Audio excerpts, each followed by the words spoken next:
যে আমি আমার এটা কইতে এমনি লইছি আর কাছে বাতির মধ্যে জল লইছি ছাগলটা খাওয়া মরো বুঝছে না খাওয়াইয়া খাওয়া তুই খালি আইতাছি বাড়ি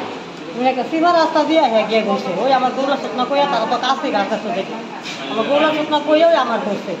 শুনো মারছে এদিকে মারছে আমি আরেকবার দিয়ে উঠছি আরেকবার সালাম কেন বলে আমার কে মারছে কে মারছে কে আপনারে আমি মারছে নাম কি তার গণেশ ঘোষ আপনার নাম কি গণেশ ঘোষ কোন জায়গায় বাড়ি গণগোটিলা এরপরে এরপরে মারছে পরে ওই এরপরে আমি কইছি আমি আর বাদ দিয়েছি না আমি এমন কখন দিন যাবো আর এমন ক্লাবো পরে ক্লাবের থেকে পয়সা থানা দেখা থানা দিয়েছেন পরে আমি তো কেস লইছে কইছে কোন মাইতে আমি কইছি একদম দূরে গেলে আমার খাওয়া যেত